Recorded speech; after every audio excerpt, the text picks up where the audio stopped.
Dia 16 de maio de 1944, o dia em que ciganos, armados apenas com pregos, cacos de vidro e pedaços de pau, enfrentaram a SS nazista. Quer conhecer melhor essa história? Vem com a gente. Olá pessoal, sejam bem-vindos ao canal Embaixada Cigana, local onde a cultura bate forte em nossos corações. Eu sou Nicolas Amanushi e hoje vamos falar sobre o Dia da Resistência Cigana, 16 de maio. Naquela noite de 16 de maio de 1944, os ciganos do grupo Sinti e Rom, que estavam em Auschwitz, se prepararam para enfrentar os soldados da SS nazista que chegariam para conduzi-los às câmaras de gás. Acontece que durante a tarde, um judeu também desse campo de concentração os comunicou que ficou sabendo que os nazistas fariam isso, ou seja, naquela noite levariam os ciganos para serem exterminados nas câmaras de gás. E quando falo em câmara de gás, eu tenho certeza que muita gente nem imagina, como isso funcionava, mas basicamente é assim, um local fechado, com algumas entradas de ar nesse local fechado, onde eles colocavam 6.000 em média de uma vez, e onde comportava no máximo 3, então o dobro, e pelas entradas de ar eles colocavam comprimidos do Zyklon B, ou no caso Zyklon B, que é um pesticida à base de ácido cianídrico que, quando entra em contato com o oxigênio, ele entra em combustão e lançava o gás venenoso para dentro do ambiente. Agora imaginem, num ambiente hiperapertado, sem ventilação, com a única possibilidade de ventilação entrando o gás mortal. Então, assim, as pessoas que estavam próximas da entrada de ar morriam imediatamente, mas aquelas que estavam mais para o meio, naquele aperto, sofriam por algum tempo antes de morrer, sofriam drasticamente por algum tempo antes de morrer. Então o que acontece? Os ciganos, sabendo, tanto o Sinti como o Rom, os ciganos do grupo Rom, que estavam em Auschwitz, sabendo que aquela noite a tropa da SS chegaria para levá-los para as câmaras de gás, se uniram e, através de qualquer recurso que servisse de arma, ou seja, eles usaram pregos, garfo, caco de vidro, pedaços de madeira, enfim, qualquer coisa que servisse de arma para uma resistência, eles usaram e enfrentaram os nazistas dessa forma. Ou seja, foi um enfrentamento bastante desproporcional, mas muito significativo do ponto de vista de honra, porque a maioria desses ciganos pensavam o seguinte: é melhor morrer livre do que ser escravo dos nazistas. Agora, as barbaridades não param por aí, não. Aquele tempo, as crianças também crianças ciganas foram submetidas a experiências realizadas pelos nazistas. Eu vou relatar um dos casos.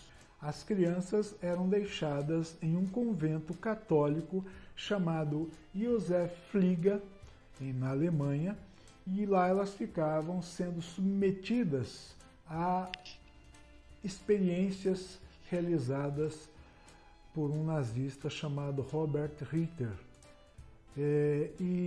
Enfim, depois de submeter essas crianças a barbárie, chamadas de experiências, as mais assombrosas e inimagináveis possíveis, essas crianças também eram depois levadas aos campos de concentração para serem mortas nas câmaras de gás. Alguns sobreviventes, como por exemplo um Manushi chamado Raymond Guremy, nascido na França, e tinham relatos a respeito desse período, enfim, de outras atrocidades que eram cometidas com as crianças ciganas. Vejam nesse vídeo, nesse breve vídeo, um pouco de como as crianças se comportavam no convento católico, antes de serem encaminhadas para serem mortas.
Lamentável, não é? Muito lamentável. Mas, enfim, realidade. E por ser realidade, por ser verdade, tem que ser memorizada dentro desse dia da resistência cigana, para que o mundo não se esqueça desse fato. Porque, infelizmente, sequer ainda houve reconhecimento oficial a respeito de todas as mortes ciganas que ocorreram nos campos de concentração do nazismo. O número oficial vai em torno de 500 mil ciganos, sendo que a maioria entre esses 500 mil, e nós estamos aqui falando de uma cifra considerada oficial, mas pode ser bem maior do que isso. Então, entre esses 500 mil, a grande maioria era composta por ciganos do grupo Sinti. E daí a população Sinti no mundo hoje em dia ser muito pequena, comparada com o grupo Rom, comparada com o grupo Calon. Então, naquela mesma noite, houve um fato que é marcante, que eu vou encerrar aqui o nosso encontro de hoje, que para mim foi o fato mais marcante de toda dessa resistência. Uma família Sinti se uniu de braços dados, mãe, filhos e pai, e começou a cantar diante dos nazistas, se negando a sair do local. Eles não iriam para as câmaras de gás. Eles preferiam morrer ali, à base de tiros, e cantando, né, com orgulho Sinti, do que se submeter a serem mortos dentro das câmaras de gás. Então, esse episódio me deixa, obviamente, como um cigano do grupo Sinti, triste, né, por saber que grande parte dos nossos antepassados foram exterminados nessas situações, mas também me deixa orgulhoso de saber que nós somos resilientes, que nós resistimos a todas as atrocidades que já ocorreram a respeito de tentativas de eliminação da nossa etnia. Então é um misto hoje, eu sinto um misto de tristeza e ao mesmo tempo de orgulho. Mas também esperançoso, porque no fundo nós sabemos que o bem sempre vence o mal e que ninguém pode com o amor. E nós temos muito amor para dividir com todos os outros seres humanos de todas as outras etnias. Então, viva o Dia da Resistência Cigana. Um abraço e até a próxima quarta-feira.